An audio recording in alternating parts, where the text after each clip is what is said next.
medicina, sendo um instrumento de Deus para minimizar as dores humanas, está ampliando os seus horizontes. Novas conquistas atestam que o cultivo da espiritualidade previne e cura doenças.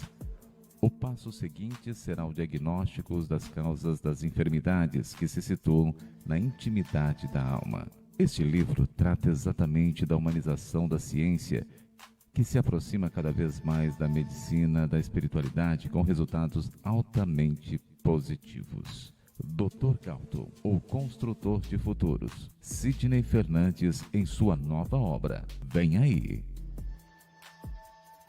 Olá, sejam bem-vindos a mais uma palestra do Centro Espírita Amor e Caridade, o SEAC de Bauru. Nós estamos em uma série de palestras falando sobre o novo livro de Sidney Fernandes, lançamento da editora SEAC, também da livraria SEAC, Dr. Galton, o Construtor de Futuros, que é uma sequência do Dr. Galton, o Restaurador de Passados. E para esse nosso bate-papo de hoje, mais uma vez, vamos fazer algumas perguntas sobre o livro. Temos a presença de Sidney Fernandes. Seja bem-vindo, Sidney. Muito obrigado, Theo. Que a paz de Jesus esteja conosco em mais esta empreitada. Sidney, hoje nós vamos, como eu já disse, novamente fazer mais algumas perguntas a você sobre o seu livro, o Dr. Galton, o Construtor de Futuros. Já temos 2 palestras com esse tema, as perguntas são muitas e trazem muita reflexão para a gente. Eu gostaria que antes da gente começar novamente com mais perguntas sobre o livro, que você desse aí uma repassadinha naquilo que a gente já falou, sobre o caso de Fernanda, a chamada para Galton da espiritualidade para que ele fosse aliado da espiritualidade com a medicina, ele que é psiquiatra. Fale um pouco sobre o que nós já comentamos para que a gente possa novamente fazer mais algumas perguntas interessantes para você no programa de hoje, Sidney. Perfeitamente. No primeiro livro, Galton estava começando a trilhar um caminho novo, uma certa insegurança. Ele conheceu a reencarnação. De que forma? Pelos depoimentos dos seus pacientes. Assim como aconteceu com o Dr. Brian Weiss, que não era reencarnacionista e passou a constatar a existência de muitas vidas pelos depoimentos de seus pacientes, que eram confirmados por ele nos registros da biblioteca pública, através das suas anotações. Nesse novo livro, além de, em alguns pontos, a gente voltar à terapia das vivências passadas, a chamada TVP, Dr. Galton começa a aproximar-se mais ainda da espiritualidade, intuído pelos espíritos. E como você bem disse na introdução, criar uma conexão entre a medicina terrestre, o seu trabalho de médico psiquiatra, com a espiritualidade, recebendo as inspirações dos espíritos e, ao mesmo tempo, aplicando tanto quanto possível no seu trabalho e, particularmente, junto de pessoas interessadas, aquilo que ele passou a conhecer a respeito de doutrina espírita, sempre tendo em conta a seguinte realidade: a verdadeira cura de nossas doenças está em nossa alma. Quando superamos os defeitos, manchas negras do nosso perispírito, que são nada mais, nada menos do que o reflexo de nossas condutas anteriores, nós temos mais saúde, porquanto a origem real das nossas deficiências, dos nossos problemas, das nossas dores, não se encontram apenas no corpo físico. A origem principal é no nosso corpo perispiritual, que é a forma da forma que reflete-se em nossas dores, em nossos problemas, enfim. Dr. Galton agora está investido do propósito de colocar a doutrina espírita, os conhecimentos que ele está tendo com a doutrina espírita, na sua atividade profissional e mesmo quando está trabalhando no centro espírita, sempre respeitando as convicções religiosas de seus pacientes. Muito bem, Dr. Galton, o Construtor de Futuros. Sidney, a primeira pergunta já para a nossa palestra, o nosso programa de hoje, e agradecendo mais uma vez a sua presença, você que nos acompanha e está aí descobrindo através das perguntas uma coisa ou outra do livro, um pequeno fiozinho ali, mas ao ler a obra você vai ter a real noção, força que tem a espiritualidade em junção com a medicina. E eu faço a pergunta para você agora, Sidney. A medicina do futuro. A medicina do futuro será preventiva? Há muitos anos, podemos dizer até há séculos, na China antiga, existiam os chamados médicos de pés descalços. O que era isso? Na verdade, a partir da Revolução Chinesa, aí já estamos num tempo mais próximo, havia assim uma quantidade muito grande de doentes. Imaginemos a China, um país com mais de 1 bilhão de habitantes, com poucos médicos. Esses chamados médicos de pés descalços eram pessoas dedicadas ao bem, conheciam rudimentos da acupuntura, que foram treinados pelo Estado para atender aquela grande massa da população que precisava de ajuda, tinha muitas doenças e não tinham recursos para ir atrás dos médicos formados nas universidades. Criaram-se verdadeiros exércitos de médicos de pés descalços que voltaram para as suas regiões, para as tribos, agrupamentos com que eles tinham um certo relacionamento, as vilas, os grupos em que eles trabalhavam, e ali, agora, com os seus conhecimentos melhorados pela bagagem que receberam dos cursos porque passaram a tratar da população. Por que eu fiz toda essa introdução? Porque o médico, chamado médico de pés descalços, o objetivo maior dele não era curar doenças, era prevenir as doenças, adotar atitudes preventivas. Ele se sentia frustrado quando um dos seus pacientes ficava doente, porque ele queria sempre que a pessoa adotasse atitudes preventivas para não ficar doente. Richard Simonetti, no seu primeiro artigo, décadas atrás, quando ele mandou o primeiro artigo para a revista Reformador, ele já falava na medicina pioneira, que futuramente o médico do futuro iria adotar atitudes preventivas e sairia do consultório com receitas assim bem diferentes: fazer o bem, evitar a maledicência, evitar o ódio, o ressentimento, coisa que Dr. Galton, agora no século XXI, constatou que realmente funciona.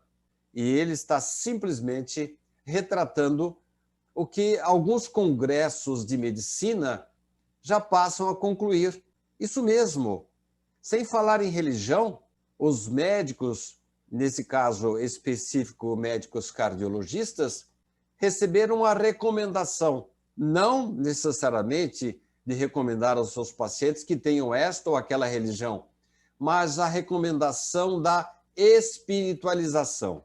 Porque eles constataram, Theo, que o perdão, que a postura de empatia, de solidariedade do indivíduo previne doenças. Essas atitudes melhoram o estado do indivíduo. Ele tem mais forças, mais energias para superar vícios. Pessoas que se dedicam à espiritualidade, elas normalmente não se deixam envolver pelo vício ou da droga, ou da bebida, ou da nicotina. Enfim, são conclusões a que o Galton está chegando, não apenas baseado nestas conclusões que eu também cheguei, vendo lá o passado dos médicos, os práticos lá da China, mas partindo do pressuposto de que a medicina do futuro será preventiva, principalmente com relação às causas das doenças. Os males de ordem emocional e espiritual. Já existe uma tendência mundial de a ciência preocupar-se com os sentimentos do homem, como acabei de falar. Dependendo, Theo, das emoções que alimentarmos, vão surgir consequências positivas ou negativas. Olha só, os medicamentos que vão ser receitados futuramente. E Richard já falava isso lá atrás, quando ele começou a escrever seus primeiros artigos. Campanhas sociais, visitas a doentes, apoio a instituições socorristas, assistência a órfãos, são alguns exemplos dos remédios do futuro, que visam o quê? O equilíbrio, a alegria, para que males e enfermidades sejam prevenidos. Este é o lema principal de Galton. E, felizmente, Theo, estamos constatando, saindo do livro para a vida real, muitos médicos que começam a recomendar o amor. Sidney, só antes da nossa pergunta que a gente tem aqui catalogada, você falando aí sobre a medicina preventiva, os médicos de pés descalços, me veio aqui a intuição de fazer a você uma pergunta, de fazer assim uma relação, né? Se a gente for reparar bem, não tanto na antiguidade, mas deve ter começado lá. Vamos passar pelas mães. As mães usam, como você acabou de falar aí também do amor, esse tipo de medicina, entre aspas, preventiva, né? A partir do momento que ela fala, ó, veste uma camisa, senão você vai ficar resfriado, não anda descalço se não acontece isso, não bebe gelado. Só para citar exemplos simples assim, que é uma prevenção para que a pessoa não fique doente no futuro. E isso já muito, eu acredito, acontecia na antiguidade, aí passa-se por uma fase onde isso fica meio de lado, e agora com o seu livro você mostra essa faceta onde a medicina, os médicos que passaram pelas universidades, estão nos hospitais atendendo os doentes, vão fazer essa prevenção também, claro, num grau superior de dicas, né? Mas também procurando tratar as pessoas para que elas não fiquem doentes, senão já recebendo as pessoas, muitas vezes, em algum estado terminal de alguma doença, por mais grave ou mais simples que seja, né, Sidney? Então, tem na história da humanidade a espiritualidade sempre trazendo essa prevenção para a gente. Aí, como ela fica de lado, mas agora voltam-se os olhos novamente para esse tipo de prevenção, né, Sidney? Você está absolutamente certo. A humanidade passou por um período chamado sombrio, o da Idade Média, com os desmandos de sacerdotes que queriam impor a fé na mente das pessoas de qualquer maneira. E aí, quando houve uma reação da humanidade, da sociedade contra aquela situação, os médicos, que antigamente geralmente eram ligados a conventos, frades, pessoas religiosas, os hospitais antigamente eram tocados por freiras, por padres religiosos. A medicina era praticada inicialmente por barbeiros, pessoas sem qualquer instrução, mas era o que existia. Mas a partir dos desmandos da Idade Média, chegamos ao século XIX com os homens fugindo da espiritualidade, porque eles correlacionavam qualquer tendência de espiritualização com os desmandos daquela época em que as pessoas eram torturadas a pretexto de impor a sua fé religiosa. Com isso, no começo do século XIX, havia assim como que materialismo generalizado. Allan Kardec, vamos antes, professor Rivail, antes de conhecer o espiritismo, ele conheceu o magnetismo de Mesmer. O mesmerismo tomou conta das atividades, dos estudos do professor Rivail. E quando ele conheceu, quando ele implantou, codificou as informações dos espíritos, montando o quebra-cabeças que se tornou na doutrina espírita, ele correlacionou o magnetismo de Mesmer, a homeopatia de Hahnemann, com a doutrina espírita, com o passe espírita.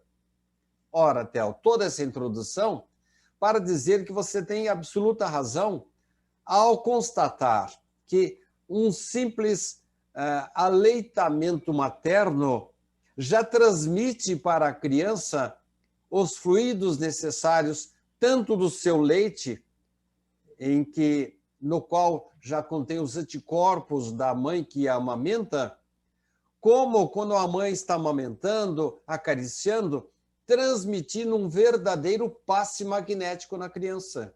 Então, não são apenas nessas atitudes preventivas de proteção da mãe, mas assim que a criança nasce, ela é envolvida pelos laços magnéticos da mãe, que ao amamentar, ao acariciar, ao abraçar a criança, transmite a ela também um verdadeiro passe magnético. Você tem toda a razão. As mães, as benzedeiras, as pessoas que se dedicam a ajudar as pessoas, médicos conscientes, às vezes vemos na atitude de uma enfermeira, de um servente de um hospital, uma ajuda a uma pessoa que está ali afastada, não tem parentes cuidando dela. São fluidos positivos que são transmitidos. Essa atitude pode ser absolutamente absorvida por nós no dia a dia.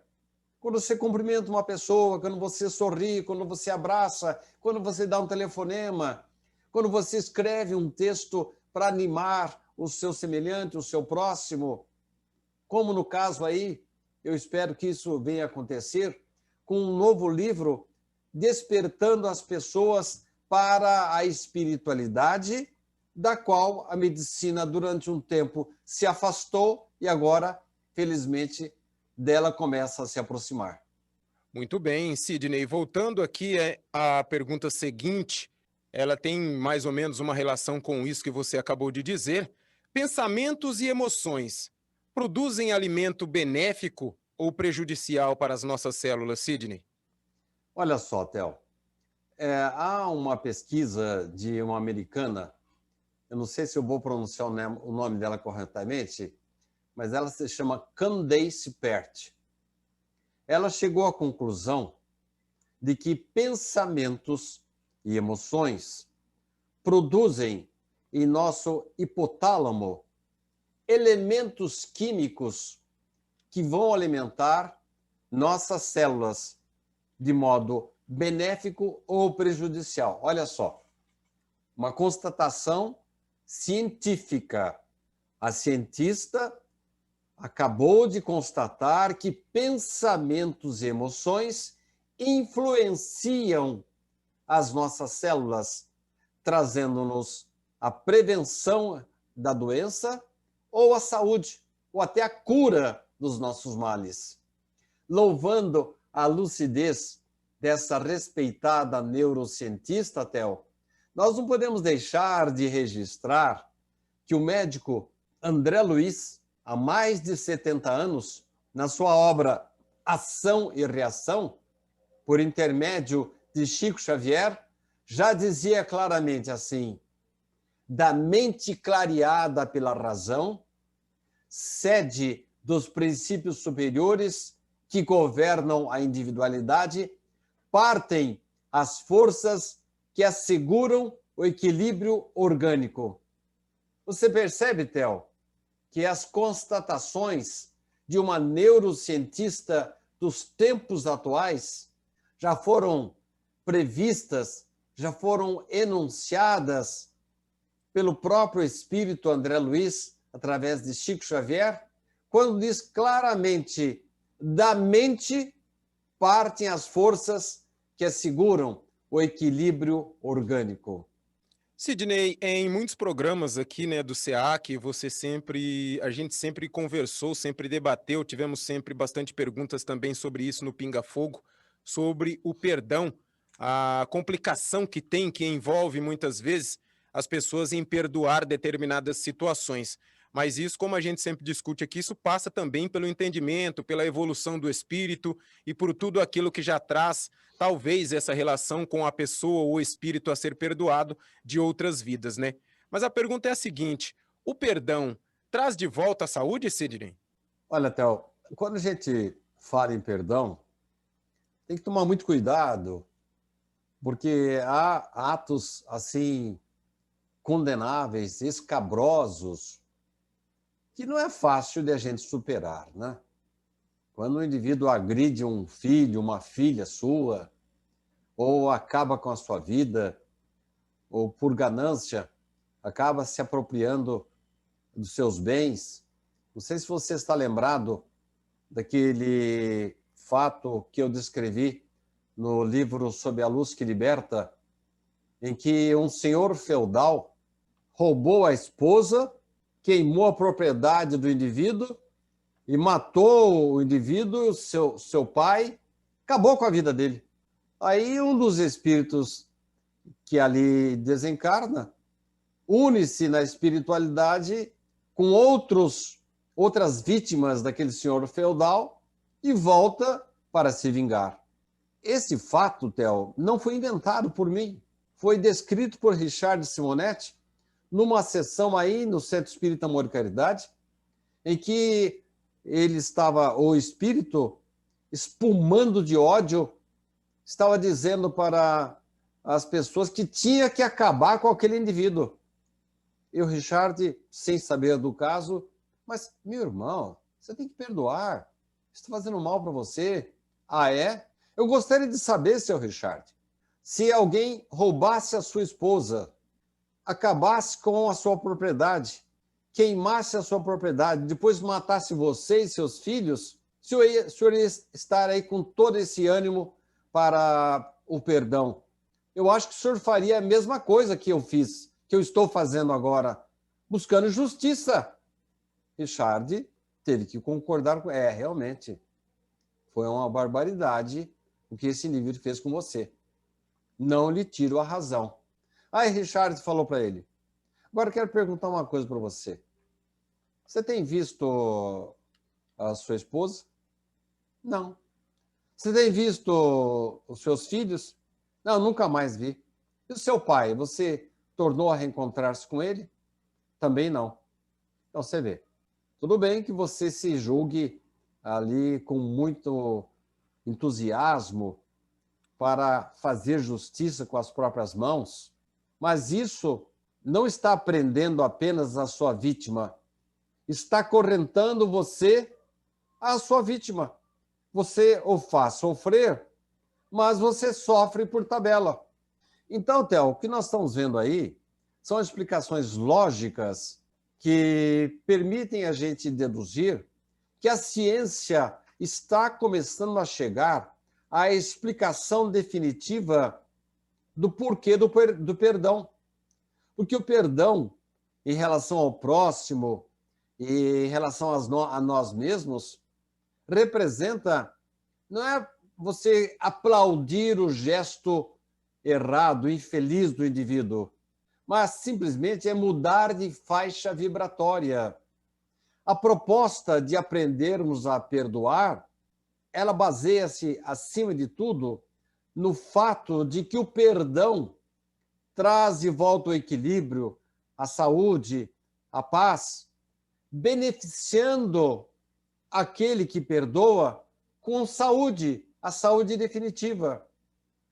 Devagarzinho, a ciência está desvendando o misterioso campo do raciocínio. E ele está prestes a recomendar a condescendência, a bondade, a tolerância, a solidariedade, porque está constatando que esses são elementos essenciais para a conquista da saúde definitiva da sociedade humana. Então, quando você me pergunta se o perdão cura, o perdão nos retira daquela aura, daquela bruma, daquela nuvem negativa, escura, de negativismo, daquela faixa vibratória do nosso pensamento, que nos deixa vulneráveis às dores, às doenças. Daí, o malandro, se ele fosse inteligente, ele diria assim, olha, quanto mais eu insistir e pisar na cabeça do meu antigo agressor, mais eu estou me prejudicando. Então, até por malandragem, eu vou dar uma trégua, vou deixar que ele se entenda com a divindade, com a justiça divina. Acabei de ler aqui um trecho um livro que fala especificamente sobre esse assunto, dizendo claramente que o obsessor deveria deixar por conta da natureza, porque o indivíduo que fez mal para alguém, ele já traçou seu destino. Ele já está se colocando na reta dos reflexos da lei de causa e efeito. Eu não preciso perder tempo com ele. Eu não preciso sujar as minhas mãos para fazer justiça. Isso acontecerá automaticamente. Por quê? Porque quem planta vai colher. E eu não preciso adubar, não preciso aumentar, tripudiar sobre o erro do meu antigo antagonista, desde que ele se entenda com a divindade. Daí, isso representa perdão. Vamos deixar claro, né, Theo? Perdão não significa você aplaudir o gesto errado. Não significa você dizer que o estuprador fez bem. Absolutamente. O mal é sempre mal. Mas cabe-nos exigir a reparação? Ou será que essa pessoa, a partir do momento que fez esse mal, ela já está criando as situações que vão trazer dores para que ele reflita melhor nos atos malignos que ele cometeu? Daí a resposta à sua pergunta é simples. O perdão é um gesto, vamos dizer assim, de autopreservação. Porque se eu continuo odiando o meu inimigo, fazendo mal para ele, eu estou me igualando a ele. E daqui a pouco vou ter que responder pelos meus atos.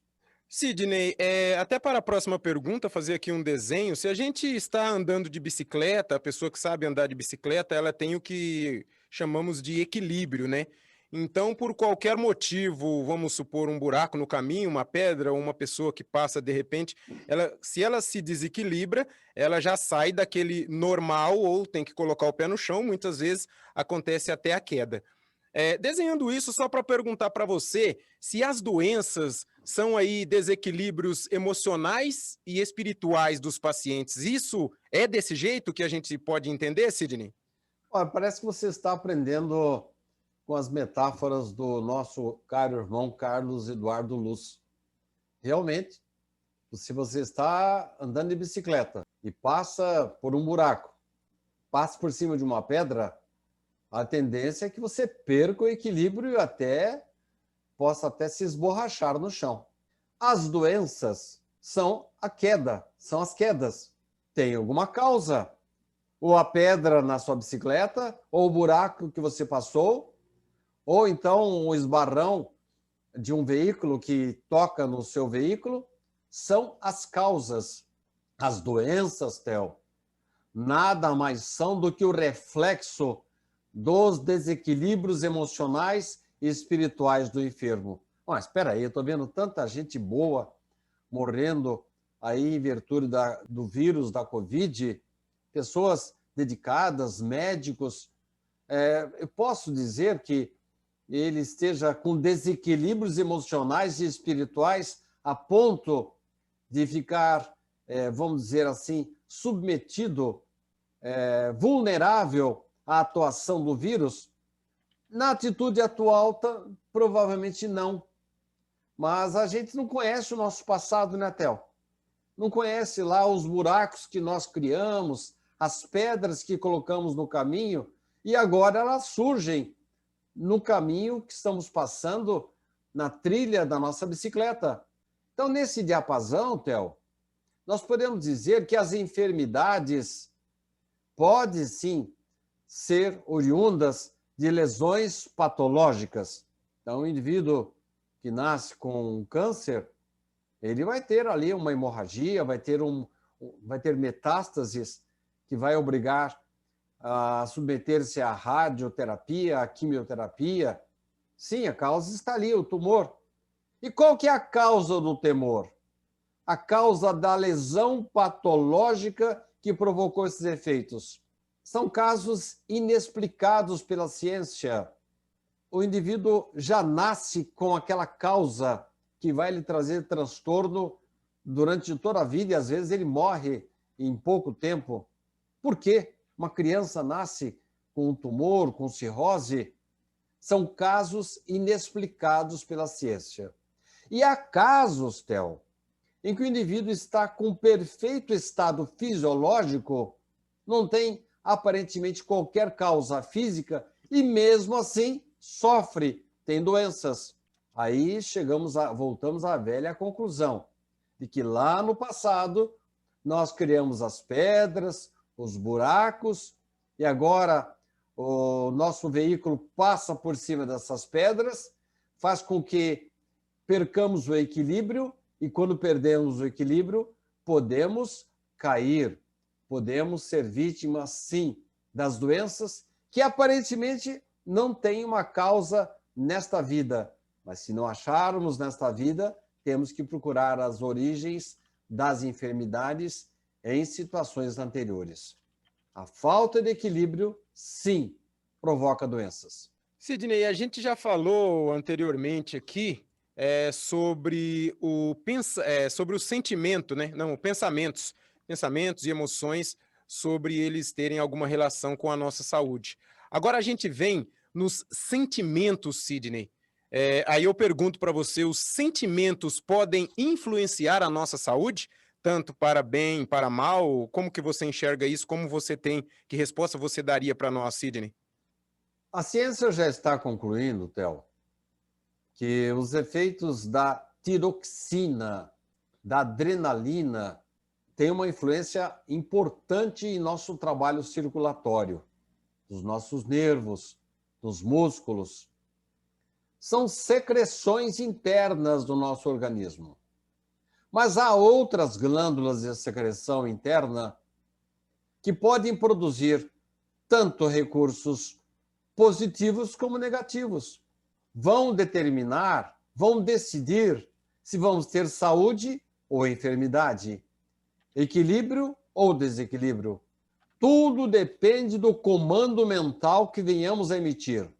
O mal que cultivamos e infligimos a outrem é sempre um mal que amontoamos em nossas cabeças. Aí voltamos àquela questão que você sempre brinca comigo, né, Theo? Dizendo que temos ali os pontinhos pretos em nosso corpo astral, no nosso corpo perispiritual. Mas se, por um lado, o mal que cultivamos produz esses pontinhos pretos que depois viram deficiências, dores, tumores, problemas mentais, a recíproca é verdadeira, o outro lado da moeda é verdadeiro. Quando cultivamos a solidariedade, a verdade, evitamos o palavrão, somos honestos em nosso trabalho profissional, dedicamos-nos à nossa esposa, à nossa mãe, aos nossos filhos, procuramos, de alguma forma, sermos úteis à sociedade com coisas assim triviais, criar uma biblioteca pública, ajudar, colaborar numa campanha de aleitamento, visitar uma prisão, visitar um hospital, colaborar numa campanha com uma cesta básica, segurar uma porta para que uma pessoa que está vindo atrás possa ser favorecida, simplesmente colocar um carrinho do supermercado no lugar certo, evitando, por exemplo, de deixar no meio de uma vaga de estacionamento, dar um telefonema para uma pessoa que está passando por dificuldade, que perdeu o emprego, fazer uma visita a um idoso, são atitudes simples, mas que produzem um comando mental que vai influenciar as nossas glândulas de secreção, Theo. Olha só, eu não estou inventando nada. Estou só trazendo para você o que a ciência está descobrindo. Quando nossos recursos, quando o nosso desequilíbrio provoca a secreção de uma determinada glândula, ela nos traz a doença. E, por outro lado, quando nós decidimos a fazer o melhor, a trilhar o caminho certo da vida, estar de acordo com o equilíbrio, com as leis divinas, as nossas glândulas vão produzir certos hormônios que vão resultar em equilíbrio, em saúde, em resistência em relação aos vírus, às doenças, enfim, a nossa saúde fica muito melhor quando nós plantamos o bem, Theo.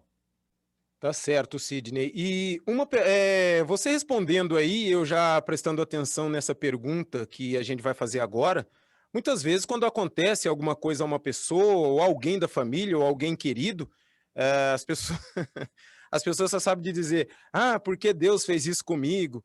Ah, porque isso só acontece comigo? Ah, porque só na minha família? Ah, porque com o meu filho? Ah, porque com a minha filha? E a pergunta é a seguinte, Sidney: o que tem Deus e as religiões a ver com as doenças? A ordem da criação, Theo, começa em nós mesmos. A evolução que Deus programou para nós, se há uma programação em nosso espírito, é essa evolução. Não existe um destino. O destino nosso é a evolução, é o progresso, é a melhoria. Isso, sim, está programado para nós. Essa evolução pode ser comparada como se fosse uma viagem. E essa viagem pode ser, assim, facilitada ou dificultada. Agora você sai daqui para uma região que você não conhece. O que vai facilitar a sua vida? Um mapa, um GPS. Ora, as religiões, Theo, são verdadeiros GPS na vida dos homens. O bem, isso é coisa de André Luiz, hein? O bem constitui sinal de passagem livre. O mal significa interdição, obrigando-nos a paradas mais ou menos difíceis de reajuste. No caso aí, são representadas essas paradas por doenças, limitações. Então você percebe, nesta metáfora do próprio André Luiz, no livro Ação e Reação, mostrando a lei de causa e efeito.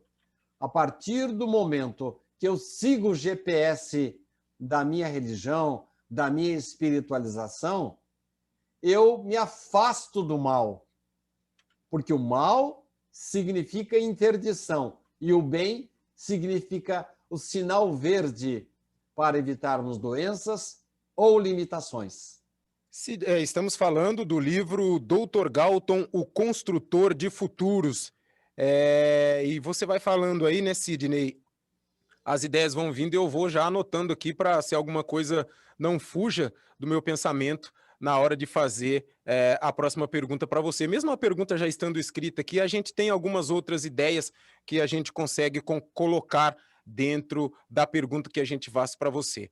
Há algum caso que relacione o passado culposo com deficiências presentes, Sidney? Porque quando você começou a falar sobre a saúde, sobre a doença, até porque a pureza está em nós, depois que a gente vai meio que se contaminando e trazendo algumas coisas para a gente. Quando o espírito já está mais ou menos evoluído, é difícil ele ter aquela regressão, pode ser que tenha uma recaída, como você sempre diz, não é 100% garantia. Em se tratando de espíritos que ele já subiu um degrau, mas isso não garante que lá na frente ele possa voltar 2 ou 3, né? Mas também não garante que ele possa subir pelo menos mais 10 ou 20. Então, onde começam essas coisas, Sidney? Eu até repito a pergunta para você. Há algum caso que relacione o passado culposo com deficiências presentes? A todo momento nós encontramos, Theo, provas que tivemos vidas passadas.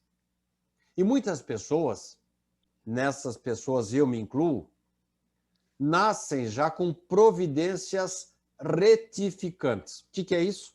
Vamos verificar aí o chamado reflexo condicionado de Pavlov. Você sabe do que se trata, né? Quando o indivíduo... Você conhece aquele ditado? Gato escaldado tem medo de água fria? O que é isso? O que é isso? É reflexo condicionado de Pavlov. Se você sofreu uma dor muito grande, você começa a adotar atitudes preventivas para não passar novamente por aquela dor. Quando nós renascemos, trazemos impresso em nossa alma certos reflexos condicionados. Tipo assim, eu bebi demais na vida anterior e morri de cirrose. Nesta vida, eu já peço um mecanismo qualquer para que eu nem me aproxime mais da bebida, porque aí eu vou me lembrar das dores por que passei, os sofrimentos lá do passado, pelos erros que eu cometi. Então, o que acontece? Eu fujo, como o diabo da cruz, da bebida, porque me estragou a vida passada. E eu não quero estragar essa vida de novo. É o tal do reflexo condicionado. Pode até... O que acontece, por exemplo, na claustrofobia? O indivíduo passou por uma situação no passado, por exemplo, ele morreu dentro de uma caverna, um desmoronamento, um terremoto. Nesta vida, ele coloca as barbas de molho. Ele evita cavernas, evita locais em que ocorram terremotos para não passar pela dor que ele passou na vida anterior. Reflexo condicionado de Pavlov. Assim também acontece com muitas situações nossas da atualidade. Se, por exemplo, na vida anterior eu morri de câncer no pulmão, você acha que eu vou me aproximar agora de um cigarro? De jeito nenhum. Nossa, eu sofri demais, morri cedo. Então eu já me coloco numa situação de prevenção para não reincidir nos mesmos enganos que eu cometi numa vida anterior. Sidney, eu gostaria de pedir que você citasse, você citou aí, né, alguns exemplos como esse aí do fumo, e você dizendo isso, vem já o pensamento da gente que isso, a espiritualidade, Deus, agem dessa maneira até para o nosso próprio bem, né? Para que a gente, como diz a minha mãe, que é lá do lado de Minas, né? Ela quando batia na gente, falou assim, torna noutra. Tipo, se você fizer de novo, você vai apanhar de novo. Então, é uma situação que você fumou, você estragou o seu corpo, aí você volta já com essa aversão a isso. Nada impede que você procure alguma outra coisa, mas Deus já faz isso tentando nos mostrar que vamos para a gente seguir um outro caminho, até porque a gente passa também pelo milagre que você disse que é o benéfico que é o esquecimento. Mas cite alguns exemplos, Sidney, sobre essa situação toda para a gente ficar um pouco mais claro para aquelas pessoas que ainda não pegaram. Você falou muito bem que o esquecimento é benéfico, mas parece que vaza daquela barreira do esquecimento algumas situações, propositadamente, nós pedimos no nosso planejamento reencarnatório que elas se mantivessem vivas ainda na nossa memória. Está no nosso subconsciente. E nesse livro, Dr. Galton, o Construtor de Futuros, numa palestra que ele está ministrando, olha só, para médicos não necessariamente espíritas. O médico pergunta para ele assim, doutor, se o senhor está dizendo aí, nós trazemos às vezes do passado dores, doenças, porque nós encontramos a causa dessas doenças na vida atual, nem mesmo através da hereditariedade. O senhor tem algum exemplo para a gente? Falou, tenho vários exemplos. Essa pergunta que vocês estavam fazendo, Theo, foi feita por pessoas que estavam acompanhando, médicos que estavam assistindo a uma palestra do Dr. Galton. Por exemplo, dizia ele, olha, é um exemplo, porque as consequências não são matematicamente iguais para todos os indivíduos. Há reações diferentes de pessoa para pessoa. Cada pessoa exige um tipo de medicamento.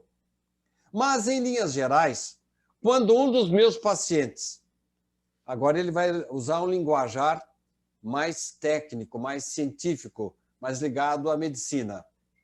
Se um dos meus pacientes tem sintomas de estenose do piloro, úlcera gástrica, colite, desequilíbrio do pâncreas ou outras enfermidades intestinais, eu tenho encontrado, através de informações dos espíritos que é quase certo, ao pesquisarmos as vidas anteriores desses pacientes, vou encontrar suicidas indiretos pela gula, pela ingestão do álcool ou substâncias alucinógenas. Então, você vê, Theo, a observação de um médico, às vezes ele consegue essa informação através de uma regressão de memória, pela hipnose ou pelo simples relaxamento, ou a informação vem através dos espíritos. Por que isso acontece com o Dr. Galton? Porque ele está sendo uma matriz de conhecimentos para a medicina futura, a medicina moderna. Essa medicina futura vai nos mostrar as causas das enfermidades que hoje a ciência não consegue encontrar. Então, olha só, o indivíduo tem problemas intestinais, tem problemas de estômago, o pâncreas, várias enfermidades intestinais. E, de repente, Galton encontra, pesquisando vidas anteriores ou recebendo informações de vidas anteriores através dos espíritos, e que aquele paciente que tem esses problemas gástricos, ele comeu demais, comeu coisa que não devia, bebeu demais, usou drogas. É claro, estamos aí com uma informação muito clara de que nós podemos, sim, atrapalhar a nossa vida, podemos encontrar nas deficiências presentes o nosso passado culposo, Theo. É a lei de causa e efeito, é a lei da semeadura e colheita.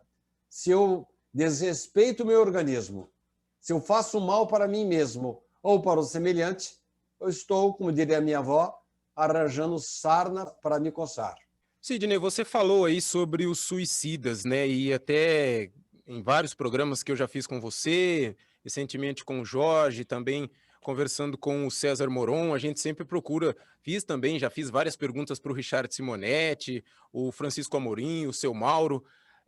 Muita gente que chega de primeira no espiritismo e começa a pegar, eles vão nos assuntos mais polêmicos, aí caem no suicida, conhecem lá o livro da Dona Ivone, do Amaral Pereira, já acham que todo mundo que vem com problema é motivo de suicídio, é disso, é aquilo, faz essa relação. Você já disse que a espiritualidade, ela cria uma gama de possibilidades para que a pessoa, em uma nova reencarnação, ela tenha as possibilidades de arrumar o seu passado, mais ou menos que tenha sido, ou por meio escuro que tenha sido, mas a espiritualidade sempre ajuda.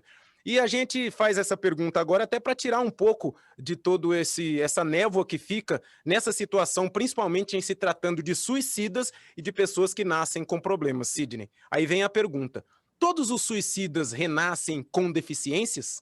Calma lá, Theo. As coisas não funcionam assim, desta forma indefectível, matemática. Existem, inclusive para o suicida, situações atenuantes ou agravantes. Já falamos em programas anteriores, em palestras anteriores, que há suicídios são resultado de verdadeiros assassinatos espirituais.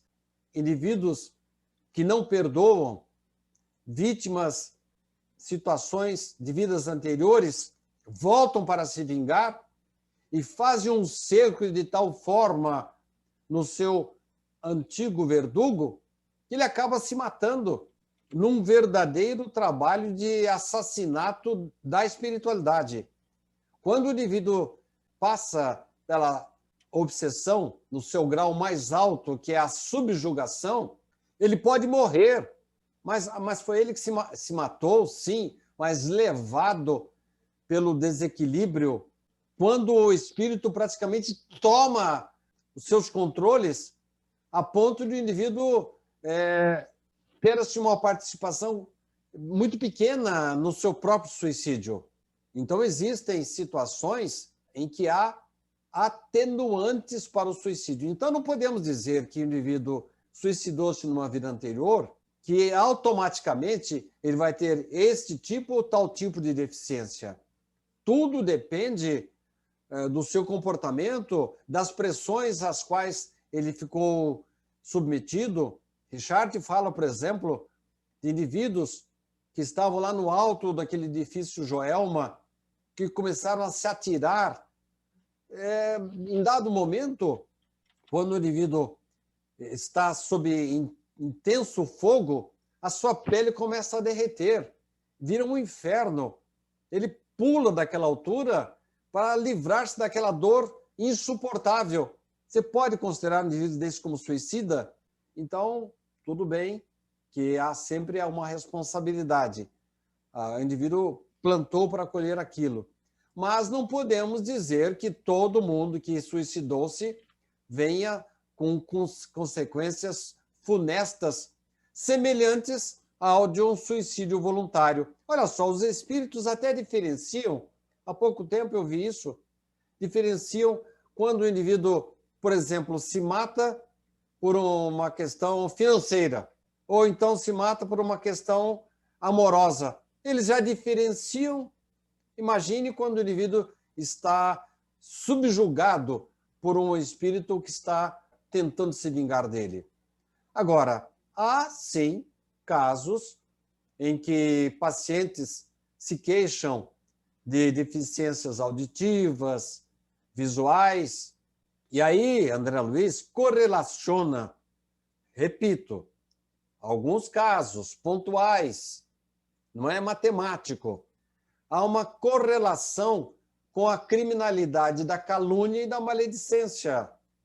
Então, o indivíduo que falou muito mal da vida alheia, caluniou, atrapalhou a vida do indivíduo, há pessoas que, por um simples boato, levam o outro ao suicídio.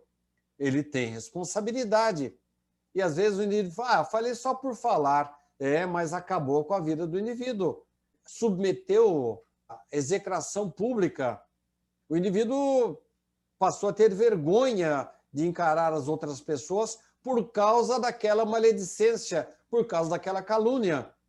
Uma pessoa que provocou um grande mal na vida anterior com a sua maledicência, com a sua calúnia, ele com certeza vai renascer com limitações para impedir que ele volte a ter recidivas desastrosas. Isto é, o indivíduo nasce com problemas na língua, com dificuldade para se expressar, deficiência auditiva ou mesmo visual, para que ele aprenda a utilizar-se melhor dos seus sentidos para o bem, nunca fazendo mal irresponsavelmente em relação a outras pessoas. Bem, estamos chegando ao final de mais uma palestra, essa a terceira palestra especial com perguntas relacionadas ao novo romance de Sidney Fernandes, Dr. Galton, o Construtor de Futuros. Lembrando que esse livro é uma sequência de Dr. Galton, o Restaurador de Passados. E como vocês viram nas perguntas que fizemos nesse programa, muita relação existe entre a espiritualidade e a medicina e também a nossa saúde, estão ali todos correlacionados. Eu fico por aqui, agradeço a sua audiência e peço ao Sidney que aí deixe suas últimas palavras para os nossos amigos e fiquem ligados, porque estaremos de volta futuramente com mais perguntas ainda dentro desse romance de Sidney Fernandes, onde a medicina e a espiritualidade trabalham de mãos dadas em prol da evolução dos nossos espíritos. Sidney, com você. Muito obrigado pela oportunidade. Eu espero sinceramente que esse estudo que realizamos, as informações originais não são minhas, são frutos de estudos, de análises, principalmente da obra de André Luiz, informações que obtivemos também nas obras de Richard Simonetti e principalmente informações que nos foram prestadas na codificação espírita, porque no espiritismo nós encontramos a resposta para todas as nossas indagações filosóficas, principalmente estas relacionadas com dores e doenças que nos incomodam mais, e a doutrina espírita é um prato pronto para aqueles que venham a se dedicar à medicina, à cura, ao auxílio do semelhante. Ela nos traz o esclarecimento para as causas, as verdadeiras causas dos nossos problemas. Se nós investigarmos bem, nós teremos condições de assumir uma atitude preventiva e conseguirmos conquistarmos a saúde autêntica, a saúde definitiva.